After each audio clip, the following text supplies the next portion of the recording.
ഈ വായ്നാറ്റം കൊണ്ട് ബുദ്ധിമുട്ടുന്ന ഒരുപാട് പേരുണ്ട് അല്ലേ. പുറത്ത് ഏതെങ്കിലും ഒരു ഫംഗ്ഷനിലോട്ട് പോകാൻ അല്ലെങ്കിൽ ആളുകളുമായിട്ട് ഇടപഴകാനൊക്കെ ഭയങ്കര മടിയാണ്.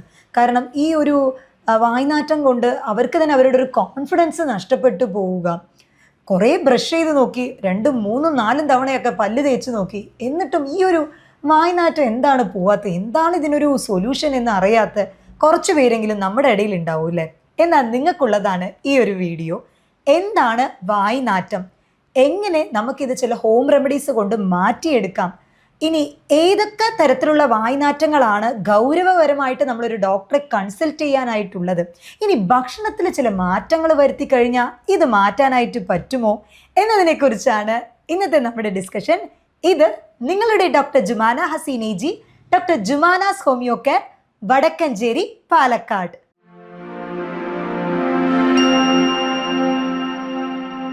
വായ്നാറ്റം അല്ലെങ്കിൽ ഹാലിറ്റോസിസ് ഇത് വായിലുള്ള ഓറൽ ഹൈജീനിനെ മാത്രം ഡിപ്പെൻഡ് ചെയ്യുന്ന ഒരു കാര്യമല്ല. പലരും വിചാരിക്കുക പല്ല് പ്രോപ്പറായിട്ട് തേച്ചില്ല അതുകൊണ്ടായിരിക്കും, അല്ലെങ്കിൽ പേഴ്സണൽ ഹൈജീൻ അതായത് ശുചിത്വം പ്രോപ്പർ അല്ലാത്തതുകൊണ്ട്, വായ പ്രോപ്പർ കഴുകാത്തതുകൊണ്ടാണ് ആ വായ്നാറ്റം വരുന്നത് എന്ന് പറഞ്ഞ് പലർക്കും തോന്നാറുണ്ട്. അത് അവരുമായിട്ട് ഇടപഴകുന്നവർക്കും അതേപോലെ തന്നെ അവരുടെ ഒരു സെൽഫ് കോൺഫിഡൻസ് ലെവൽ കുറയുകയും, ഏതെങ്കിലും ഒരു മീറ്റിങ്ങിന് പോവുക അതും അവർക്ക് വിഷമമാണ്, എന്തെങ്കിലും ഒരു ഇതിൽ പാർട്ടിസിപ്പേറ്റ് ചെയ്യണമെങ്കിലും ഇത് അവരുടെ മൈൻഡിൽ പെട്ടെന്ന് സ്റ്റക്കാവും. അതുകൊണ്ട് അവർ മറ്റാളുകളുടെ അടുത്ത് നിന്നും സമ്പർക്കത്തിൽ നിന്നും ഒഴിവായി മാറി നിൽക്കുന്ന ഒരു അവസ്ഥ കണ്ടുവരാറുണ്ട്. ഇതിനെന്താണ് ഒരു സൊല്യൂഷൻ എന്ന് നമുക്ക് നോക്കാം. ഈ വായ്നാറ്റം ഹാലിറ്റോസിസ് എന്ന് പറയുന്നത് പല കാരണങ്ങൾ കൊണ്ട് ഉണ്ടാവാം. അപ്പോൾ ഒരെണ്ണം എന്ന് പറയുന്നത് നമ്മുടെ ഓറൽ ഹൈജീൻ തന്നെയാണ്. അതായത് നമ്മുടെ വായിലുള്ള ശുചിത്വം പ്രോപ്പറായിട്ട് മെയിൻറ്റെയിൻ ചെയ്യുക. 2, 3 പ്രാവശ്യമൊക്കെ ബ്രഷ് ചെയ്യുന്നവരുണ്ടാവും, പക്ഷേ നാവ് വടിക്കുക എന്നുള്ളത് ഇമ്പോർട്ടൻ്റ് ആണ്. അതിൻ്റെ കൂടെ തന്നെ ചിലർക്ക് ഈ ഗംസ് അതായത് മോനകളിൽ വീക്കം ഉണ്ടാവും. അപ്പോൾ ഈ വീക്കം പ്രോപ്പറായിട്ട് തന്നെ ട്രീറ്റ് ചെയ്യണം. അല്ലെങ്കിൽ പല്ലിൽ കേടുണ്ടാവുക, അപ്പോൾ ഈ കേട്ടുപല്ലിൽ അവിടെ കുറേ ബാക്ടീരിയാസ് വളരാനായിട്ട് തുടങ്ങും. അത് ഒരു തരം ഫൗൾ സ്മെല്ല് വായിൽ നിന്ന് പുറത്ത് വിടാനായിട്ട് സാധ്യത കൂടുതലാണ്. അപ്പോൾ ആ പല്ലിൻ്റെ പ്രശ്നമാണ് എന്നുണ്ടെങ്കിൽ അത് പ്രോപ്പറായിട്ട് ട്രീറ്റ് ചെയ്യാം. ഇനി അതല്ല, ഈ മോനകൾക്കുള്ള ചെറിയ വീക്കം, ജിഞ്ചവൈറ്റിസ് എന്ന് പറയുന്ന ആ ഒരു കണ്ടീഷനാണ് എന്നുണ്ടെങ്കിൽ അതിനൊരു പ്രോപ്പർ ട്രീറ്റ്മെൻറ്റ് എടുക്കേണ്ടത് ആവശ്യമാണ്. ഇതേപോലെ ഈ വായ്നാറ്റം വായുമായിട്ട് ബന്ധപ്പെടാതെ അടുത്തൊരു കാരണം വരുന്നതാണ് സൈനസൈറ്റിസ് എന്ന് പറയും. നമ്മുടെ വായു അറകൾ, നമ്മുടെ മുഖത്തിൽ ഈ പിരുകത്തിൻ്റെ മുകളിൽ, അതേപോലെ തന്നെ ഈ ചീക്സ്, നമ്മുടെ കവിളിൻ്റെ അവിടെയൊക്കെ ആയിട്ട് വായു അറകളുണ്ട്. ഇത് നമ്മുടെ തലയോട്ടിയിൽ നമ്മുടെ മസ്തിഷ്കം ഉണ്ടല്ലോ, ബ്രെയിൻ, അപ്പോൾ അതിൻ്റെ വെയിറ്റ് കുറയ്ക്കാനായിട്ടും കൂടിയിട്ടാണ് ഈ ഒരു വായു അറകൾ പ്ലേസ് ചെയ്തിരിക്കുന്നത്. അപ്പോൾ ഈ വായു അറകളിൽ ചിലർക്ക് ഇൻഫ്ലമേഷൻ ഉണ്ടാവും, അതായത് നീർക്കെട്ട് ഉണ്ടാവും. അപ്പോൾ ഇങ്ങനെ നീർക്കെട്ട് ഉണ്ടാവുന്ന ടൈമിൽ അവർക്ക് കണ്ടിന്യൂസ് ആയിട്ട് ജലദോഷം ഉണ്ടാവുക, മൂക്കടപ്പ് എപ്പോഴും ഉണ്ടാവുക, തലവേദന ഈ ഒരു ഭാഗത്തും അവർ പ്രത്യേകം പറയും. ഈ സൈനസൈറ്റിസ് ഉള്ളവർക്ക് ചോദിച്ചു കഴിഞ്ഞാൽ തന്നെ അവർ തൊട്ട് കഴിയുമ്പോൾ ഈ ഒരു ഭാഗം വേദന പോയിന്റ് ഔട്ട് ചെയ്ത് കാണിക്കുന്നുണ്ടാവും. അപ്പോൾ അങ്ങനെ ഉണ്ടാവുക. അതേപോലെ തന്നെ മൂക്ക് എന്നും അടഞ്ഞ പോലെ മൂക്കിൽ നിന്നും ഡിസ്ചാർജ് മഞ്ഞ കളറിലും ഭയങ്കര ഫൗൾ സ്മെല്ലായിട്ട് വരും. അപ്പോൾ ഇങ്ങനെ സൈനസൈറ്റിസ് ഇൻഫെക്ഷൻ ഉള്ളവർ ചില സമയത്ത് പോസ്റ്റ് നേസൽ ഡ്രിപ്പിംഗ് ഉണ്ടാവും. അവർക്ക് മൂക്കിൻ്റെ ദ്വാരത്തിലൂടെ, അത് വായിലോട്ട് കണക്റ്റഡ് ആണല്ലോ, അപ്പോൾ അങ്ങനെ വരുന്ന സമയത്ത് കഫം എപ്പോഴും ഇറങ്ങി വരുന്ന ഒരു പ്രകൃതം ഉണ്ടാവും. അപ്പോൾ ഈ കഫം നമ്മുടെ തൊണ്ടയിൽ നിന്നുകൊണ്ട് ബാക്ടീരിയ വളരാനായിട്ട് സാധ്യത കൂടുതലാണ്. അപ്പോൾ ഇത് കാരണവും ചിലർക്ക് ഈ ഒരു വായ്നാറ്റം കണ്ടുവരാറുണ്ട്.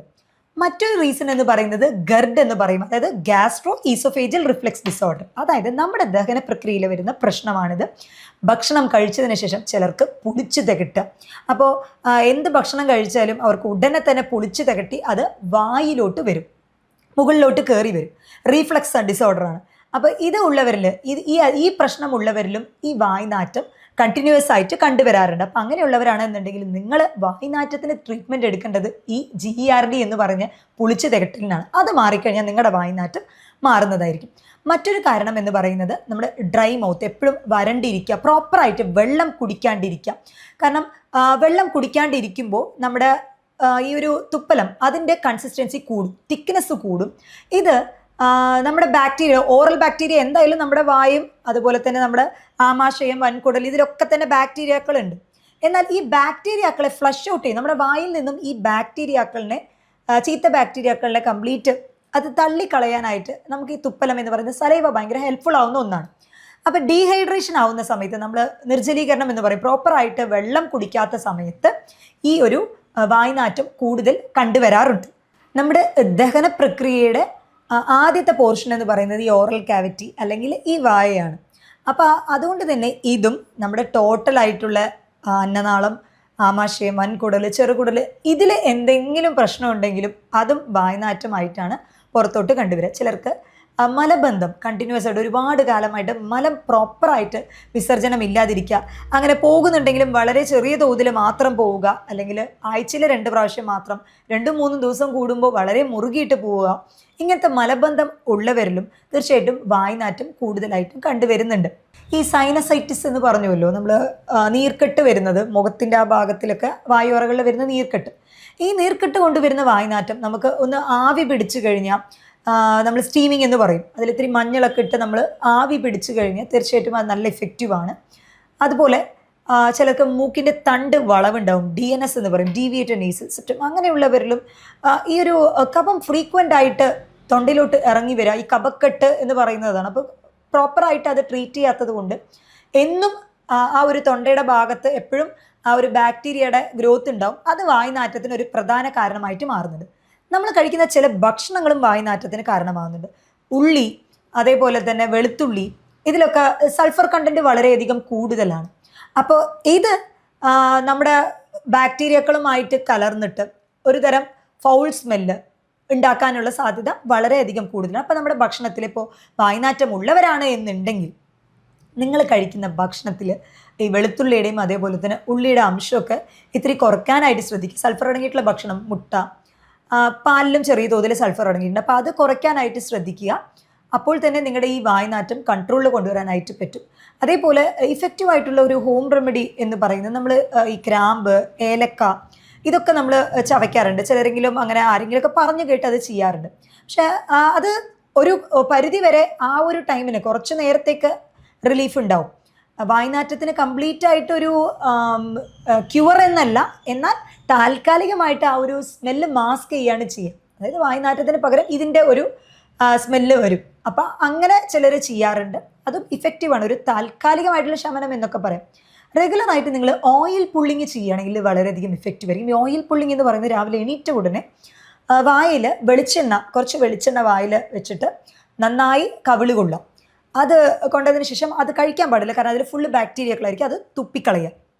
ഇങ്ങനെ റെഗുലറായിട്ട് ചെയ്യുന്ന സമയത്ത് നിങ്ങളുടെ വായിലുള്ള ആ ഒരു ഓറൽ കാവിറ്റിയിലുള്ള ചീത്ത ബാക്ടീരിയകൾ അത് പോവാനും നല്ല ബാക്ടീരിയകളുടെ ഗ്രോത്ത് വളരെയധികം കൂട്ടാനും, ഇനി അസിഡിറ്റി ഇതുപോലെ ആമാശയത്തിൻ്റെ എന്തെങ്കിലും പ്രശ്നമുള്ളവർക്കും ഇത് വളരെയധികം ഇഫക്റ്റീവാണ് ഈ ഒരു ഓയിൽ പുള്ളിങ് എന്ന് പറയുന്നത്. ഇത് വെളിച്ചെണ്ണയും എടുക്കാം, അതേപോലെ തന്നെ നല്ലെണ്ണ, ഇത് രണ്ടും തന്നെ നല്ല ഇഫക്റ്റീവാണ്. അതൊന്ന് ട്രൈ ചെയ്ത് നോക്കൂ, തീർച്ചയായിട്ടും നിങ്ങൾക്ക് നല്ല റിസൾട്ട് കിട്ടാവുന്ന ഒരു ടിപ്പാണ് അത്. ചിലരെങ്കിലും വായ്നാറ്റം പോകാനായിട്ട് മൗത്ത് വാഷ് ഫ്രീക്വൻ്റ് ആയിട്ട് ഉപയോഗിക്കുന്ന ഒരു പ്രകൃതമുണ്ട്. ഈ മൗത്ത് വാഷ് ശരിക്കും ഇഫക്റ്റീവ് ആണോ എന്ന് പലരും ചോദിക്കാറുണ്ട്. മൗത്ത് വാഷ് ശരിക്കും അതൊരു കംപ്ലീറ്റ് ആയിട്ടുള്ള ഒരു ക്യൂർ അല്ല. ഇതും ആ ഒരു ഇതിനെ മറച്ചു വെക്കണം, ആ വായ്നാറ്റത്തിനെ മറച്ചു വെക്കാൻ വേണ്ടിയിട്ട് നമ്മൾ വേറൊരു സ്മെല്ല് ഉണ്ടാക്കുന്നു, അത്രയേ ഉള്ളൂ. ഇപ്പം നമ്മൾ ക്രാമ്പു അതേപോലെ പെരിജീരകമൊക്കെ ജസ്റ്റ് വായിലയിലേക്ക് ജസ്റ്റ് ഒന്ന് ചവയ്ക്കുമല്ലോ, അതിൻ്റെ അതേ ഒരു ഇഫക്റ്റ് കിട്ടുന്നത് തന്നെയാണ്. പക്ഷെ അത് നാച്ചുറലാണ്. ഈ മൗത്ത് വാഷിലാണെങ്കിൽ ചില കെമിക്കൽസ് ഉണ്ടാവും, അത് പിന്നെയും ഒന്നുകൂടി വഷളാവത്തേ ഉള്ളൂ. കാരണം മറ്റത് നാച്ചുറൽ ആയതുകൊണ്ട് കുഴപ്പമില്ല. ഇത് ചില സമയങ്ങളിൽ നമ്മുടെ ബാക്ടീരിയകളുടെ ഒരു ഇംബാലൻസ് ഉണ്ടാവും. സിംബയോസിസ് എന്ന് പറയും. നമ്മുടെ ഗുഡ് ബാക്ടീരിയ അതേപോലെ തന്നെ ബാഡ് ബാക്ടീരിയ, നമ്മുടെ വൻകുടലിലും അതേപോലെ തന്നെ നമ്മുടെ ആമാശയത്തിലും നമ്മുടെ ഓറൽ കാവിറ്റി വായിലൊക്കെ ഈ ഒരു നല്ല ബാക്ടീരിയ ചീത്ത ബാക്ടീരിയയുടെ ഒരു കോമ്പോസിഷൻ ഉണ്ട്. അപ്പം അതിൻ്റെ ഒരു സന്തുലിതാവസ്ഥയ്ക്ക് എന്തെങ്കിലും പ്രശ്നം വരികയാണെങ്കിൽ അത് ഒന്നുകൂടി നമ്മുടെ ദഹനത്തിനെ എഫക്റ്റ് ചെയ്യും. അപ്പോൾ കഴിവതും മൗത്ത് വാഷ് ഉപയോഗിക്കാതിരിക്കാൻ ശ്രദ്ധിക്കാം. ഇനിയിപ്പോൾ നമ്മളിപ്പോൾ ഓയിൽ പുള്ളിങ് എന്ന് പറയുന്നത് ഒരിക്കലും ബ്രഷിങ്ങിന്, അതായത് പല്ല് തേക്കുന്നതിന് പകരമായിട്ടല്ല. ഇത് ചെയ്തു കഴിഞ്ഞതിന് ശേഷം നിങ്ങൾക്ക് റെഗുലറായിട്ട് തന്നെ നിങ്ങൾക്ക് പല്ല് തേക്കാവുന്നതാണ്. അപ്പോൾ പല്ല് തേക്കുന്ന സമയത്ത് നമ്മൾ ശ്രദ്ധിക്കേണ്ടത് അതിൻ്റെ ഒപ്പം തന്നെ നാവ് 2 തവണ രാവിലെയും രാത്രിയും നാവ് പ്രോപ്പറായിട്ട് ക്ലീൻ ചെയ്യുന്നുണ്ടോ എന്നുള്ളത് ശ്രദ്ധിക്കുക. കാരണം ചിലർക്കെങ്കിലും നാവിൻ്റെ പുറമെയുള്ള ഭാഗത്തിൽ ബാക്ക് സൈഡിലൊക്കെ നല്ല വെളുത്തതായിട്ടുള്ള സ്റ്റെയിനിങ് ഉണ്ടാവും. അപ്പോൾ ഇത് നമ്മൾ കഴിക്കുന്ന ഭക്ഷണത്തോട് കൂടെ കലർന്നിട്ട് ഒരു തരം ബാഡ് സ്മെല്ല് ഉണ്ടാക്കാനുള്ള സാധ്യത കൂടുതലാണ്. ഇനി ഈ വായ്നാറ്റം ശരിക്കും ഒരു സീരിയസ് ആയിട്ടുള്ള കൺസേൺ ആണോ? നമ്മൾ പറഞ്ഞു സെൽഫ് കോൺഫിഡൻസ് കുറയുന്നു, മറ്റുള്ളവരായിട്ട് സംസാരിക്കാനുള്ള ബുദ്ധിമുട്ട്. ഇത് ഒരാളെ മാത്രം സംബന്ധിച്ചുള്ള ഒരു ബുദ്ധിമുട്ടാണ്. കാരണം ഇപ്പം മറ്റ് ഷുഗറും കൊളസ്ട്രോളും കാര്യങ്ങൾ പോലെയല്ല, ഇത് പുറത്ത് പറയാനും ചിലർക്ക് നാണക്കേടായിരിക്കും. അപ്പോൾ അതുകൊണ്ട് തന്നെ ചിലരെ എല്ലാ സമയത്തും ക്രാമ്പോ അങ്ങനെ എന്തെങ്കിലുമൊക്കെ കയ്യിൽ വെച്ചുകൊണ്ട് നടക്കുന്നവരൊക്കെ ഉണ്ടാവും. നിങ്ങൾ ഈ ഒരു ടിപ്പുകളൊക്കെ ട്രൈ ചെയ്ത് നോക്കാം. ഇനി ഈ വായ്നാറ്റം എപ്പോഴാണ് നമ്മളൊരു ഡോക്ടറെ കൺസൾട്ട് ചെയ്യേണ്ടത്, ഒരു സീരിയസ് കൺസേൺ ആക്കിയിട്ട് വെക്കേണ്ടത് എന്ന് വെച്ചാൽ പലതരത്തിലുള്ള സ്മെല്ല് വായിൽ നിന്നും വരും. അപ്പോൾ അതിൽ പറയുന്നത് നമ്മുടെ കരളും അതേപോലെ തന്നെ കിഡ്നിയിൽ എന്തെങ്കിലും പ്രശ്നമുണ്ട് എന്നുണ്ടെങ്കിൽ, ഇപ്പോൾ കരളിൽ എന്തെങ്കിലും പ്രശ്നമുണ്ട് എന്നുണ്ടെങ്കിൽ ഫീറ്റർ ഹെപ്പാറ്റിക്കസ് എന്ന് പറയും. അതായത് ഭയങ്കരമായിട്ട് ഒരു ചീഞ്ഞ നാറ്റമായിട്ട് വായിൽ നിന്നും വരുന്നുണ്ട് എന്നുണ്ടെങ്കിൽ, ചീഞ്ഞ മുട്ടയുടെ നാറ്റം അങ്ങനത്തെ ടൈപ്പിലൊക്കെ വരുന്നുണ്ട് എന്നുണ്ടെങ്കിൽ നിങ്ങളുടെ ലിവർ, കരൾ പ്രോപ്പറായിട്ട് വർക്ക് ചെയ്യുന്നില്ല എന്നതിൻ്റെ അടയാളമാണ്. അത് ആക്ച്വലി ലാസ്റ്റ് ഘട്ടമായിട്ടാണ്. നമ്മൾ ലിവർ സിറോസിസ് എന്ന് പറയും. ഫാറ്റി ലിവർ ഉള്ളവർ അല്ലെങ്കിൽ ആൽക്കഹോളിൻ്റെ ഇൻടേക്ക് ഒരുപാട് എടുക്കുന്നവരിലൊക്കെ കൂടുതലായിട്ടും ഈ സിറോസിസ് കണ്ടുവരുന്നുണ്ടല്ലോ. അപ്പോൾ സിറോസിസ് ഈ ഫൈനൽ സ്റ്റേജിൽ എത്തുന്ന സമയത്ത് കരൾ കംപ്ലീറ്റ് നശിച്ചു എന്നുള്ളതിൻ്റെ അടയാളമാണ് ഈ ഫീറ്റർ ഹെപ്പാറ്റിക്കസ് എന്ന് പറയുന്ന ഈ ഒരു ചീഞ്ഞ മുട്ടയുടെ നാറ്റം, അല്ലെങ്കിൽ ഒട്ടും അസഹനീയമായിട്ടുള്ള വായ്നാറ്റം പുറത്തോട്ട് വരുന്നത്. തീർച്ചയായിട്ടും അത് നിങ്ങൾ ഒരു ഡോക്ടറെ കൺസൾട്ട് ചെയ്ത് ഫർദർ സ്കാനിങ് ഇൻവെസ്റ്റിഗേഷനോ ചെയ്ത് നിങ്ങളുടെ കരളിനെ സംരക്ഷിക്കേണ്ടത് വളരെയധികം അത്യന്താപേക്ഷിതമാണ്. അതേപോലെ തന്നെ കിഡ്നിയുടെ ഫംഗ്ഷനിങ് പ്രോപ്പർ അല്ലാതാകും. അതായത് കിഡ്നിയുടെ ഫൈനൽ സ്റ്റേജ് നമ്മൾ പറയും, എൻ സ്റ്റേജ് എന്നൊക്കെ പറയുന്ന പോലെ യുറീമിയ എന്ന് പറയും. യുറീമിയ എന്ന് പറയുന്നത് നമ്മുടെ വൃക്കകൾ പ്രോപ്പറായിട്ട് വർക്ക് ചെയ്യാതാവുന്ന സമയത്ത് നമ്മുടെ വായിൽ അമോണിയയുടെ അംശം, അമോണിയ ബ്രീത്ത് എന്നാണ് പറയുക, ഒരു അമോണിയയുടെ സ്മെല്ലാണ് അതിൽ വരിക. അതൊരു മീനിൻ്റെ പോലത്തെ ഒരു ഫിഷി ഓർഡറൊക്കെ ആയിട്ടാണ് പറയുക.